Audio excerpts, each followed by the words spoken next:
É de manhã, vem o sol, mas os pingos da chuva que ontem caíram ainda estão a brilhar, ainda estão a dançar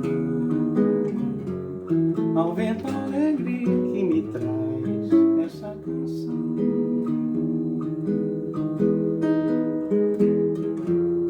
É de manhã, vem o sol, mas os pingos da chuva que ontem caíram ainda estão a brilhar, ainda estão a dançar ao vento alegre que me traz essa canção. Quero que você me dê a mão, vamos sair por aí, sem pensar no que foi que sonhei, que chorei, que sofri, pois a nossa manhã só nos fez esquecer. Me dê a mão, vamos sair pra ver o sol. Quero que você me dê a mão, vamos sair por aí, sem pensar no que foi que sonhei, que chorei, que sofri, pois a nossa manhã já nos fez esquecer. Me dê a mão, vamos sair pra ver o sol. O sol.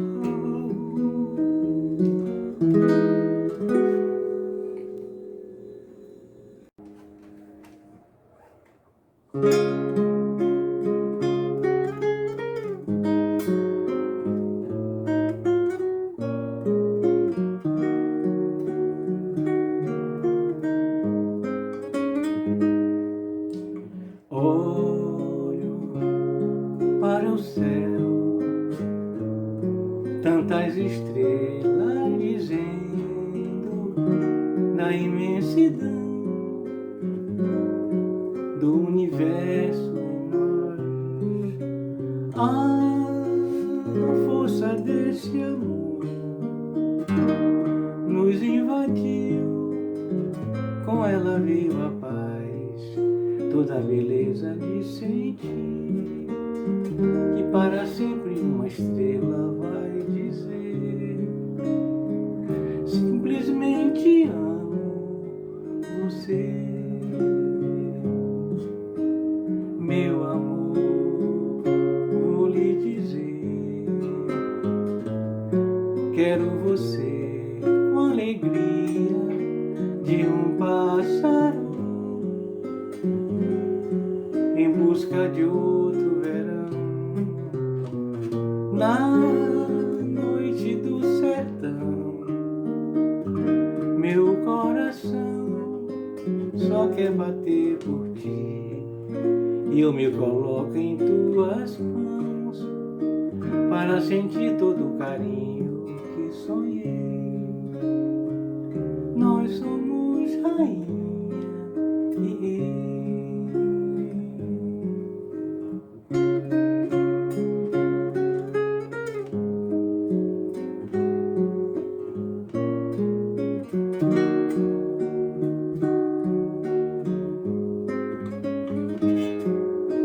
Meu amor, vou lhe dizer,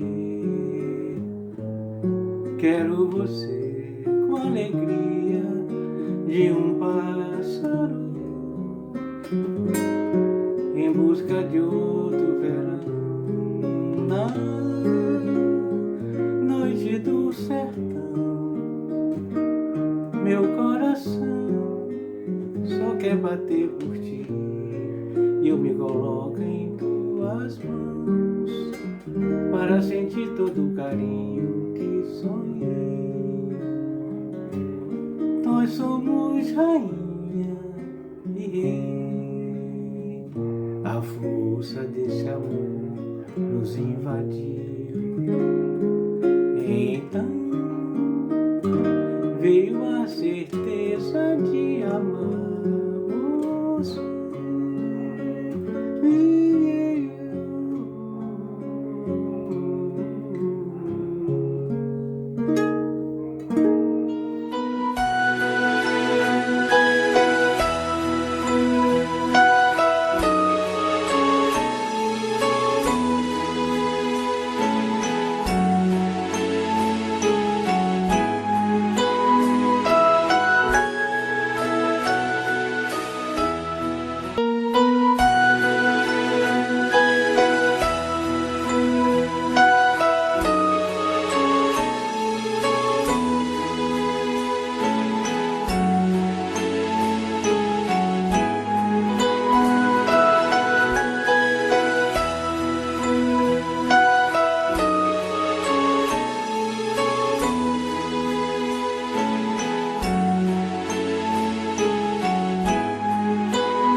queridos irmãos, queridas irmãs do Ideal Espírita, nossos votos fraternais de muita paz para todos.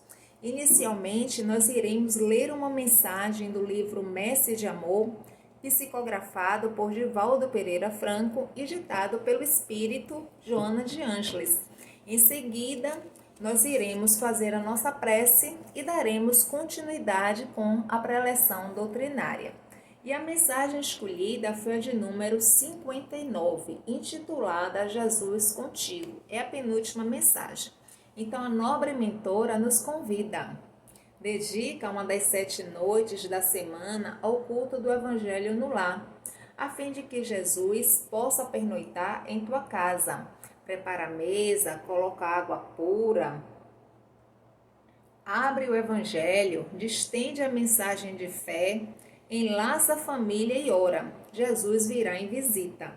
Quando o lar se converte em santuário, o crime se recolhe ao museu. Quando a família ora, Jesus se demora em casa. Quando os corações se unem nos liames da fé, o equilíbrio oferta bênçãos de consolo e a saúde derrama vinho de paz para todos. Jesus no lar é vida para o lar. Não aguardes que o mundo te leve à certeza do bem invariável. Distende da tua casa cristã a luz do Evangelho para o mundo atormentado. Quando a família ora em casa, reunida nas blandícias do Evangelho, toda a rua recebe o benefício da comunhão com o alto. Se alguém, no edifício de apartamentos, alça aos céus a prece da comunhão em família, todo o edifício se beneficia, com lâmpada ignorada acesa na ventania.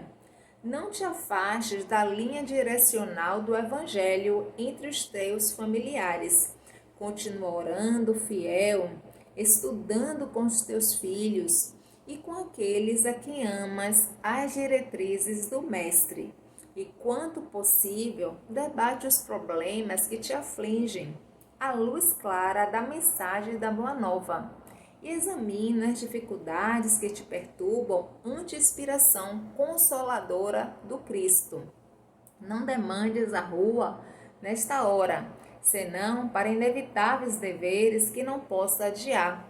Demora-te no lar, para que o divino hóspede aí também se possa demorar. E quando as luzes se apagarem, a hora do repouso, ora mais um pouco, comungando com ele, como ele procura fazer, a fim de que, ligado a ti, possas em casa, uma vez por semana, em 7 noites, ter Jesus contigo. Então, aí está um convite impostergável para a nossa família. Vamos orar. Querido amigo e Mestre Jesus, Mestre amantíssimo, aqui nos encontramos, Senhor, reunidos em Teu nome, lhe fazendo convite particular para que Tu possas visitar a nossa casa, nos facultando com alegria de viver, nos encoraja, nos dá a força, a fé e a confiança que carecemos nesses dias turbulentos de provações aqui no planeta Terra. E envolve os nossos irmãos que não conhecem a Ti, que perambulam pelos comportamentos viciosos, pelos desregramentos morais. E fica conosco, Senhor, fica em nossos corações, nos abençoando, nos envolvendo em Tuas dúlcidas vibrações de paz, hoje, agora e para todo sempre. Que assim seja. Então, o livro de destaque para as nossas preleções doutrinárias desse mês trata-se do livro Libertação, psicografado por Francisco Cândido Xavier e ditado pelo Espírito André Luiz. E este livro nos traz considerações acerca das culpas, que procedem tanto dos encarnados quanto dos desencarnados, que através das oportunidades que tiveram de estar no corpo físico, se permitiram os equívocos morais, prejudicando a si mesmos e, em consequência, ao seu próximo. E esse livro também nos traz considerações a respeito da misericórdia do Pai Celestial, que não desampara a quem quer que seja, independente de raça, de crença ou posição social. E nesta obra, o espírito André Luiz, juntamente com Eloy e Gúbio, seu novo instrutor, recebem de Matilde, um espírito superior, a missão de encaminhar o espírito Gregório ao caminho do bem, que quando aqui esteve, ocupou a personalidade do Papa Gregório IX por 14 anos. Isto se deu no final do século XI e meados do século XII. Além do mais, deveria auxiliar Margarida, que estava sendo terrivelmente obsediada por uma falange de 60 servidores trevosos que estavam tentando destruí-la sob o comando de duro perseguidor que lhe odeia a família. E esses espíritos agem sob o comando de Gregório, que há 7 séculos no caminho do mal chefiavam a entidade coletiva denominada Dragões do Mal, que estavam tentando destruir Margarida, entre outras arbitrariedades cometidas, posicionando-se em juiz impiedoso em relação às faltas alheias. Tinha como um dos objetivos torturar e humilhar Margarida, sua companheira de outra época. Afirmava ter a necessidade de alimento psíquico que somente a mente de Margarida poderia lhe ofertar. E o capítulo selecionado para as nossas reflexões trata-se do capítulo 15, intitulado Finalmente o Socorro. E nesse capítulo, Margarida passa a receber a ajuda necessária para se libertar desse quadro dantesco em que se encontra. E o espírito André Luiz, ao adentrar-se no quarto de Margarida, com Eloy e Gúbio, notou que a residência estava totalmente tomada por seres inferiores, não havendo qualquer sinal de vibrações sutis iluminadas. A casa estava totalmente tomada por carcereiros frios e impassíveis, a julgar pelas sombras que a dominavam. O ar estava totalmente saturado de elementos intoxicantes. E ao adentrar-se no quarto de Margarida, notou que a mesma estava envolta de matéria espessa, com algumas dezenas de corpos ovoides, que são espíritos em que o perispírito sofreu um desgaste natural.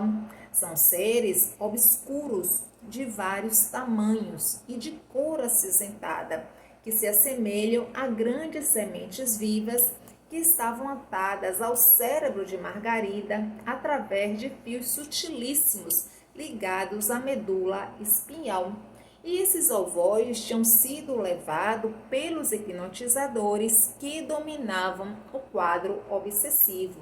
E nisso, o espírito André Luiz, analisando a parte física de Margarida, notou que todos os centros metabólicos da doente estavam hostilizados e comandados. Até mesmo a pressão sanguínea estava sob o comando dos perseguidores.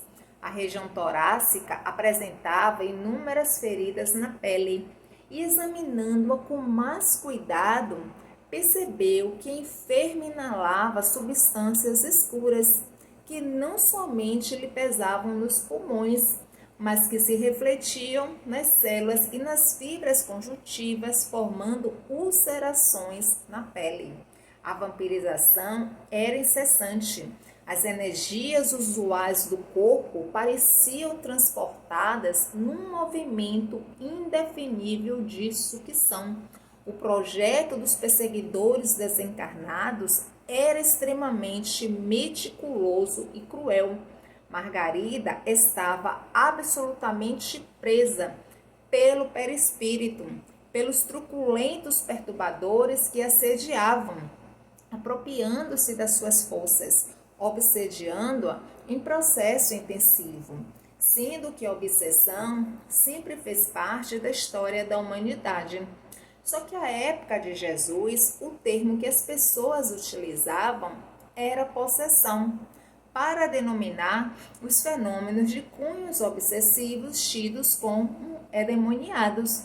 E a obsessão, segundo os espíritos que ajudaram a organizar a codificação espírita, é um dos maiores flagelos da humanidade. Ela sempre existiu, considerando o estágio evolutivo das pessoas que habitam aqui o orbe terrestre.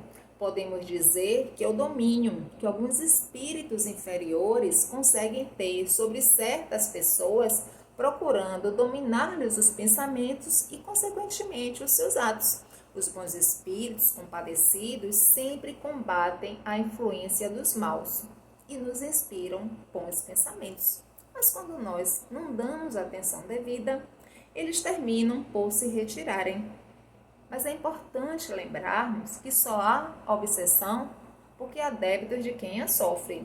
Então, a obsessão é uma doença grave e aquele que a sofre é certamente portador de mediunidade que necessita de conveniente aplicação a fim de colocá-la nas responsabilidades da vida. Só que não é a mediunidade que provoca a obsessão, e sim as imperfeições do indivíduo, que precisa se moralizar, se reeducar. Porque independente de ser médium ou não, não se pode viver agarrado ao mal, esquecido do bem.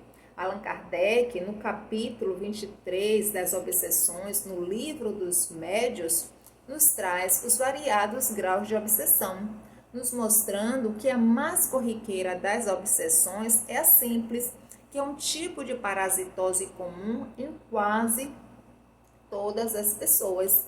E nesse tipo de obsessão simples, o espírito inferior procura, através da sua persistência, intrometer-se na vida do obsediado, dando-lhe sugestões que, na grande maioria, são contrárias à sua forma habitual de pensar, ocasionando pensamentos repetitivos, até que o encarnado faça o que o espírito sugere, bem como as insônias constantes, os pesadelos noturnos. As pessoas têm a impressão que ouvem vozes, que vê vultos, passa a enveredar pelo vício, atraindo mais ainda esses espíritos para junto de si, porque os espíritos não bebem nem fumam, mas eles se alimentam dos vapores alcoólicos e das baforadas dos tabacos, gerando uma simbiose perfeita entre encarnado e desencarnados.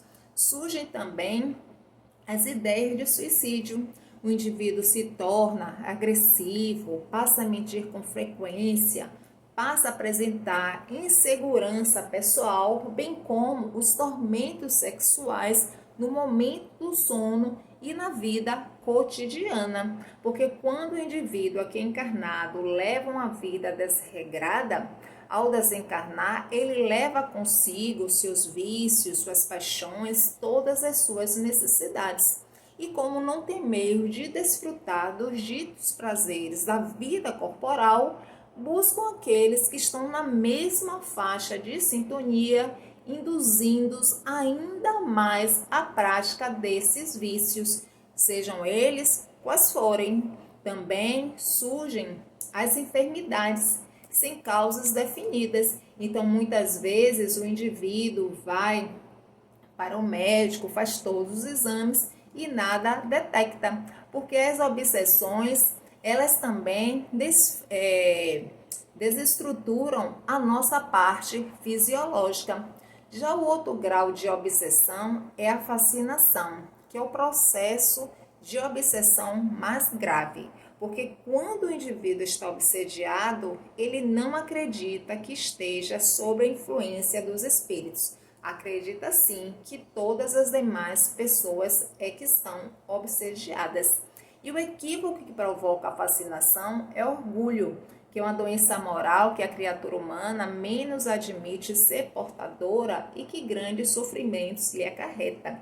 E esse tipo de obsessão é a mais difícil de ser tratada, porque o obsediado se recusa a orientação e tratamento, porque não acredita, meus irmãos, de forma nenhuma que esteja passando por esse tipo de tormento. Certa vez conhecemos uma senhora que psicografava e que ela dizia que as mensagens dela eram psicografadas por Jesus, porque assinava sempre esse nome. Então, muitos companheiros tentaram conversar com ela, orientando, dizendo que não poderia ser Jesus, que além da mensagem ser compatível, o próprio teor que ela estava ali expondo a vibração de Jesus, jamais nós poderíamos receber Jesus para psicografar uma mensagem dele, né? Então, foi o que aconteceu. Ela se zangou e saiu do centro espírita, porque geralmente quando se tem um médium fascinado, é justamente isso que acontece. Ele vagueia de um centro espírita a outro e muitas vezes, quando tem condições, sai até mesmo do centro espírita e abre seu próprio centro, onde serão aqueles que tudo podem fazer ao seu modo, porque se acreditam possuidores de missões especiais. E, em consequente, temos a obsessão por subjugação, que é uma constrição que paralisa a vontade daquele que a sofre e o faz agir sobre o mau grado.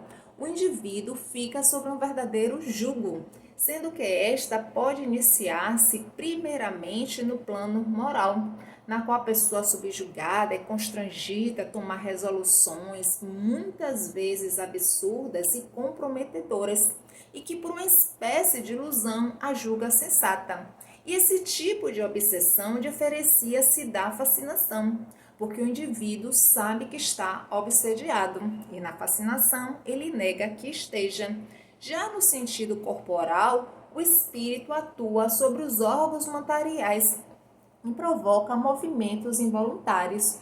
Isso acontece muito com o médium que psicografa, que passa a ter uma necessidade incessante de escrever ainda nos momentos menos oportunos, ao ponto de simular escrever com o dedo, na falta do lápis, no chão, nas paredes, nas portas, onde quer que se encontre. E esse tipo de obsessão leva as pessoas a praticar os atos mais ridículos possíveis, porque apesar de ter plena consciência do que faz, o faz contra a sua vontade. Ocorre também um intenso domínio do espírito obsessor no plano fluídico, que algumas vezes chega a se imantar no perispírito, provocando crises de movimentação involuntária, refletindo no corpo físico e apresentando alterações mentais pela ação intencional de outra mente, como tiques nervosos constantes, trejeitos e quedas semelhantes à convulsão. Sendo que a subjugação corporal, levada a certo grau, poderá ter como consequência a loucura, pois como nos atesta Allan Kardec no livro dos médiuns, que muitos daqueles que estão nos manicômios, tidos como loucos, são apenas subjugados, necessitados de tratamento moral. E nos faz uma ressalva, nos dizendo que quando os médicos conhecerem bem o espiritismo, saberão fazer essa distinção e curarão mais doentes. Mas só que não há obsediado que um dia não tenha sido algoz. Então a obsessão alastra-se na terra, causando inúmeras perturbações e problemas dos mais variados, porque ela é uma doença. Mas é uma doença da alma enferma devido aos equívocos morais que a criatura humana se permite, facilitando todo esse quadro para os espíritos enfermos se instalarem, porque as obsessões elas podem se apresentar não somente pela construção dos desencarnados sobre os encarnados, mas também se dá dos encarnados sobre os desencarnados, de encarnado para encarnado. Existem as auto-obsessões e outras mais.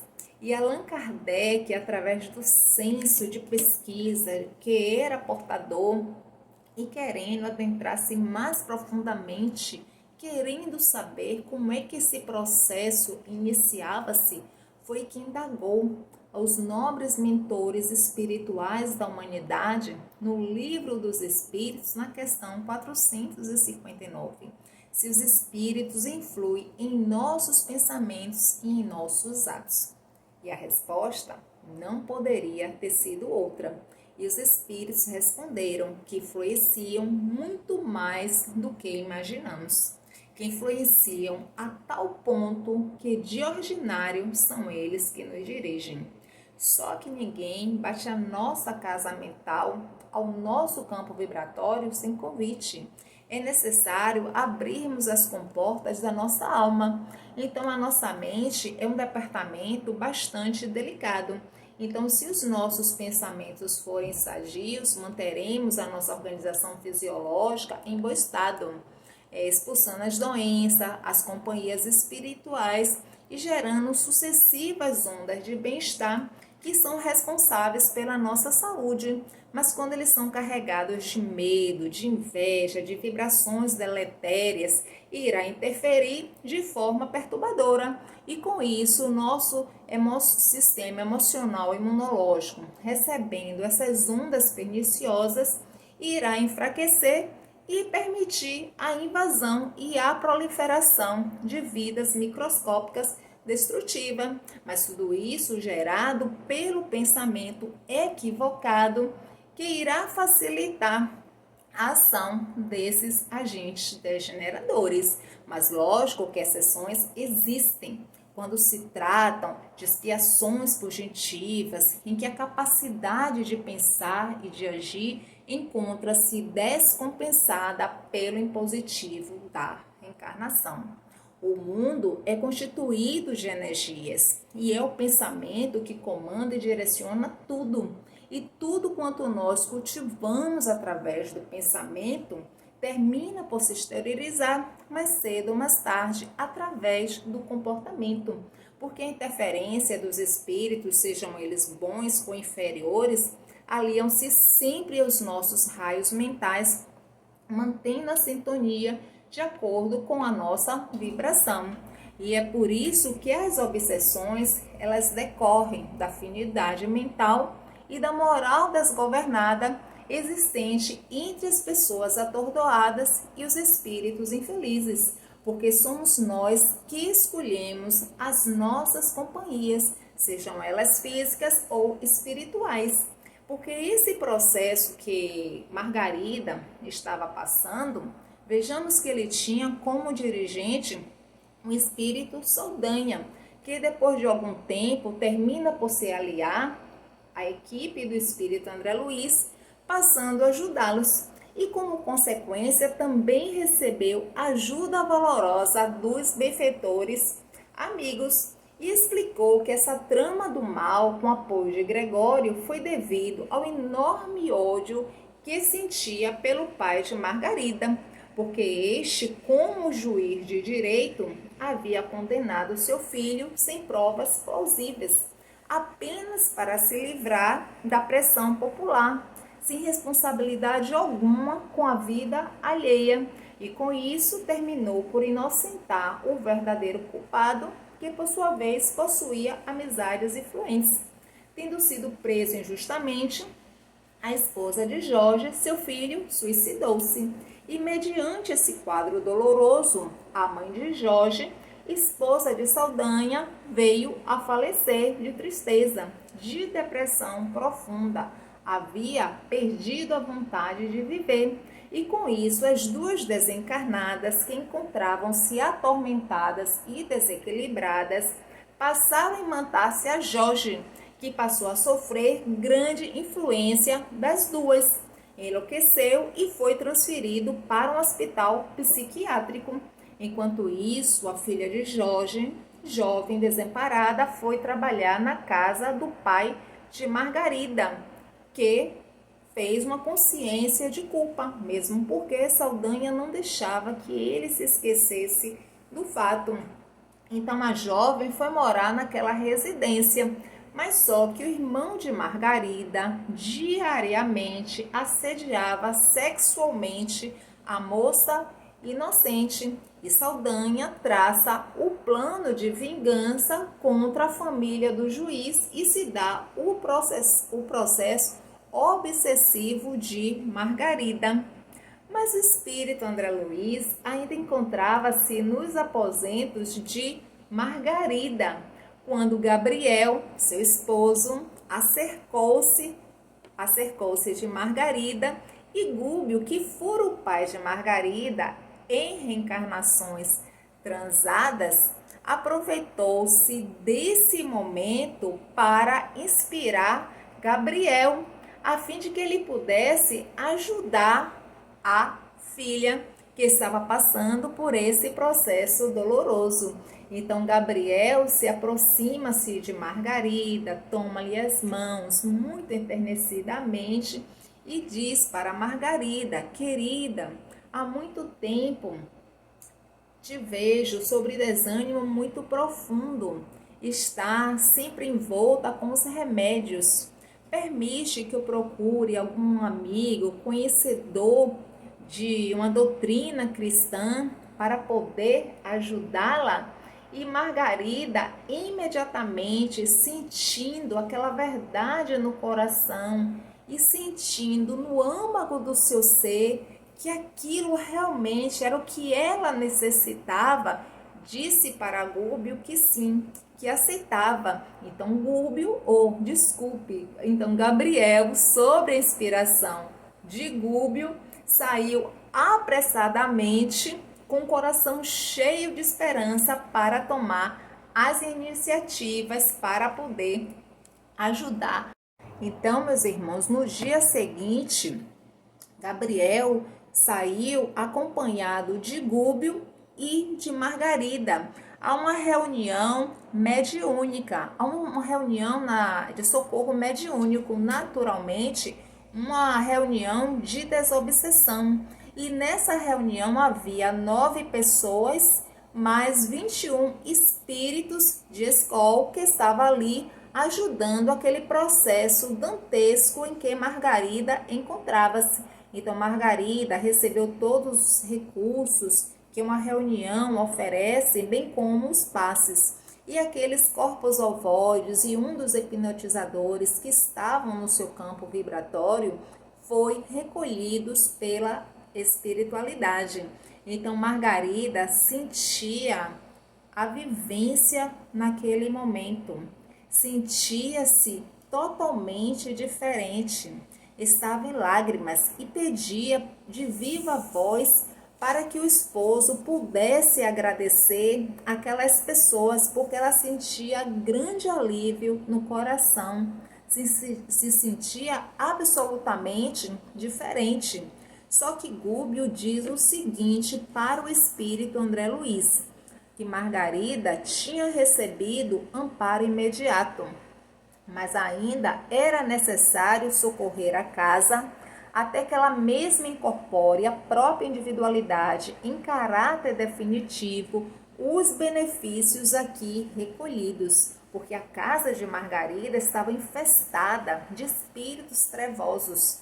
Então, os espíritos primeiro iriam ter que fazer uma limpeza psíquica no lar de Margarida, ajudando a se libertar desse processo doloroso em que se encontra.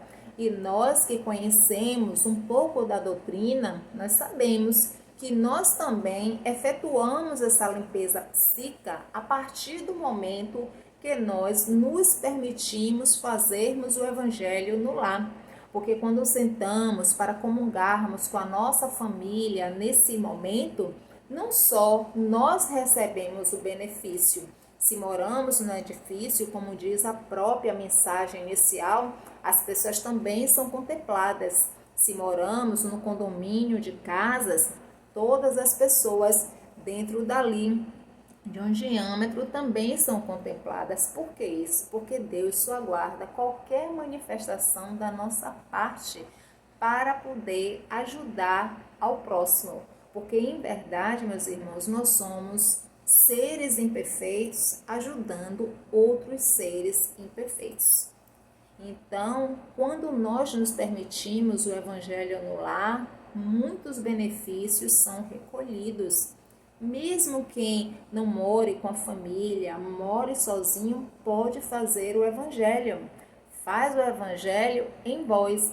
Mas é importante também mantermos essa harmonia do lar e mantermos também as vibrações, porque se os bons espíritos semanalmente estão lá nos ajudando, nos aplicando passe, magnetizando a nossa água, nos ajudando no nosso discernimento, e nós nos permitimos levar bebida alcoólica para casa, utilizarmos de outras coisas, ficarmos com palavras chulas, trazendo muitas discussões para dentro do lar, aí fica difícil, porque vai ter uma hora que os espíritos vão abrir as comportas e vem o processo de dor e de sofrimento criado por nós mesmos, pela nossa falta de discernimento, porque todos nós temos que nos esforçar para entendermos essa necessidade preciosa e grandiosa de aprendermos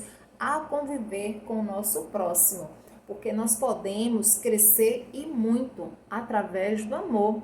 Não precisa necessariamente ser pela dor, embora a função da dor não seja punitiva, seja educativa, porque é ela que nos ensina a forma de não mais atuarmos. Então, o Evangelho no Lar é uma das excelentes terapias para nós nos libertarmos do processo de obsessão.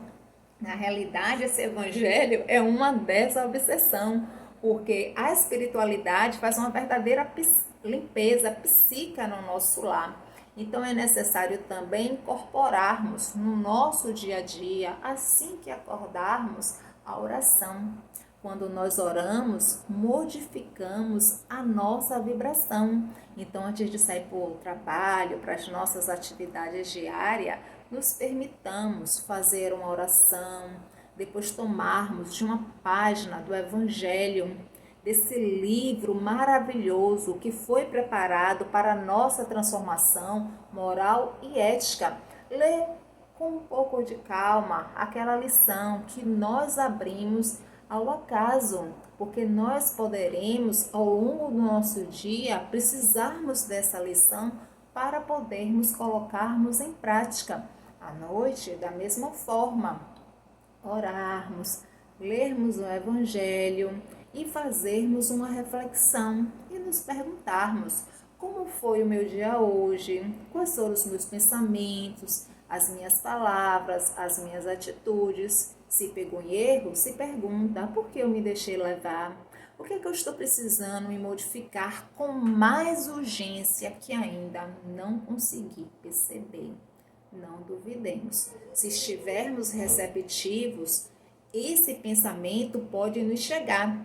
Só que quando ele nos chegar, não é para nós nos absorvermos e não é para sairmos perguntando para o nosso pai, mãe, irmão, se aquele pensamento que nos chegou é verdadeiro.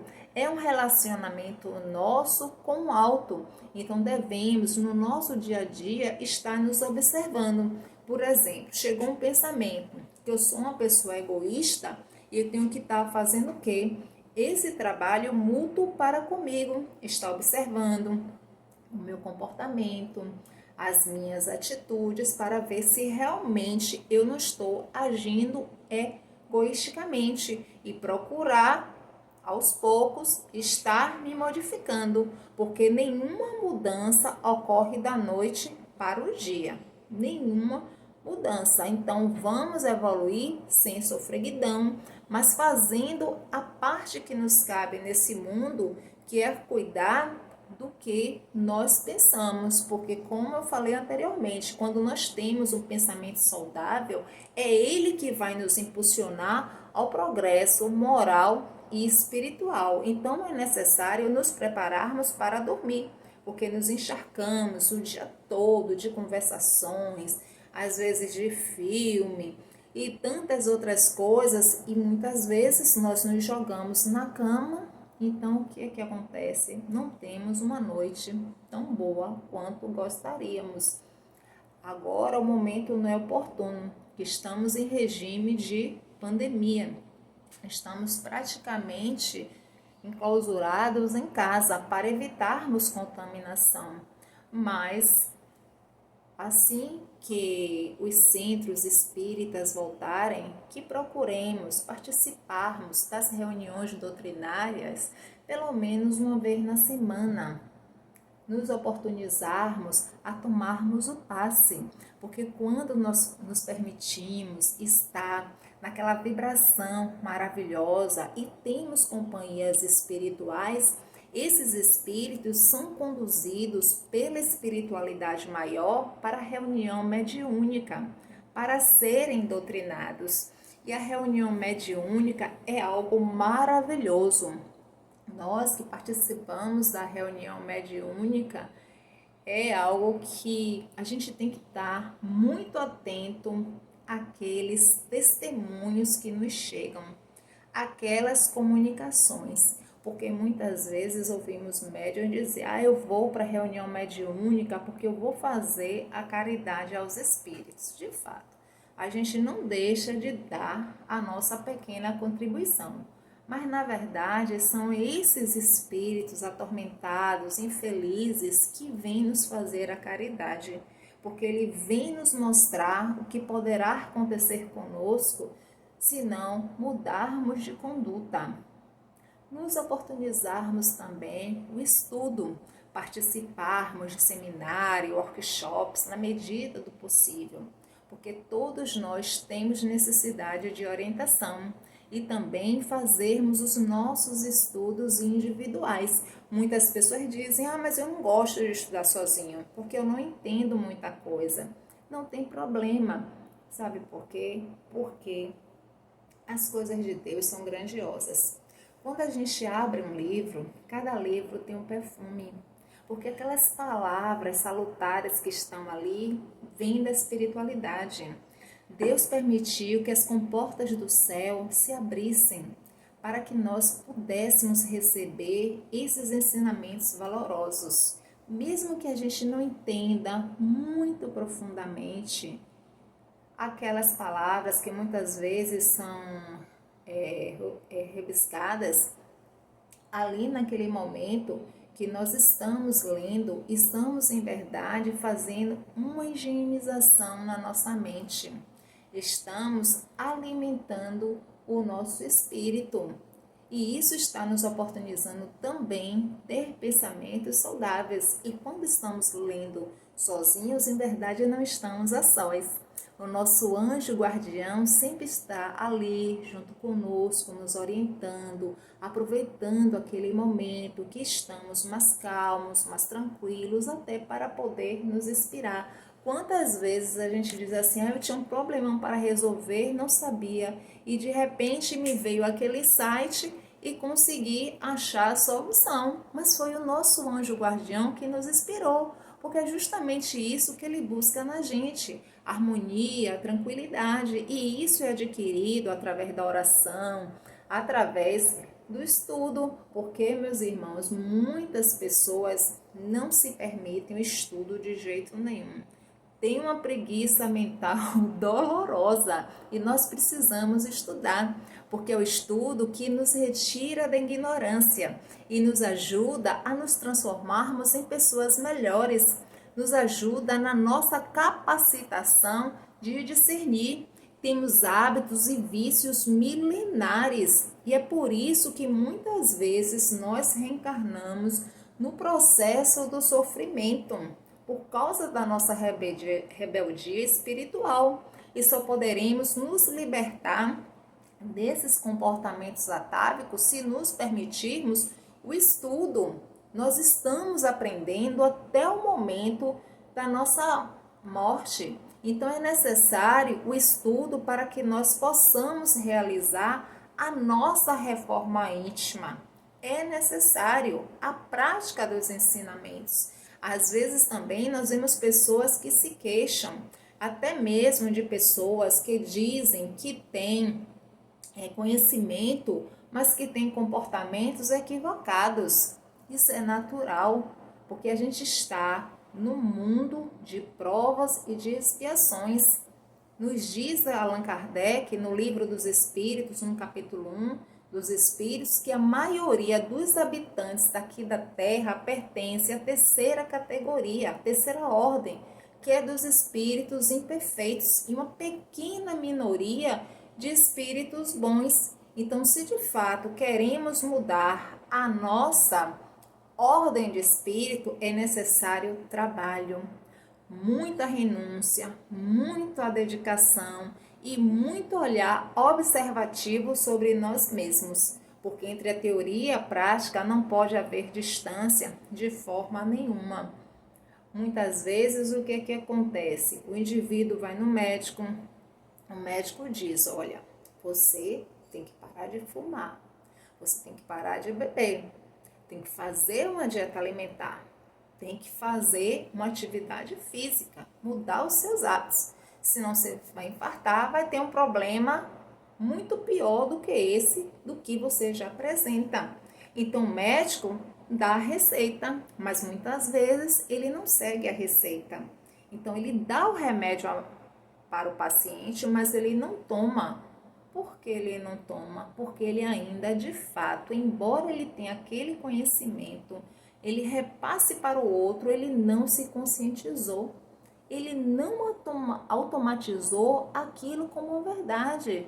É por isso que muitas vezes nós também vemos religiosos praticando muitos erros, porque tem a teoria, mas não tem a prática. Tem pessoas que têm um verbo reluzente, mas ainda não se conscientizaram de que essas verdades são para serem aplicadas no comportamento íntimo.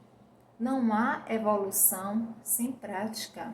Então, meus irmãos, é necessário para que nós nos libertemos desse processo horrendo de obsessão que muitas vezes os espíritos, eles nos perturbam. Por mais que a gente esteja comungando no trabalho do bem, muitas vezes eles querem de todas as formas nos perturbar. Mas quando a gente tem uma vida pautada dentro de todas as recomendações que Jesus nos orienta, eles se cansam de nós. Então eles vão procurar perturbar quem? O nosso filho, a nossa filha, o marido, a esposa, um companheiro de trabalho, para que possa nos perturbar. Por isso que cabe o dever a cada um de nós da oração. Dessa oração contínua e cessante que é necessário na nossa caminhada, e orarmos também por eles, porque se tivermos algum ente querido que esteja passando por esse processo, a gente não deve ter a curiosidade de saber quem é o obsessor. Devemos sim orar muito por ele. Não foi isso que Jesus nos ensinou? Orai por aqueles que lhes perseguem, que lhes caluniam, que não gostam de ti. Então, se os espíritos estão no nosso campo vibratório, é porque nós estamos sintonizando com ele através do nosso comportamento.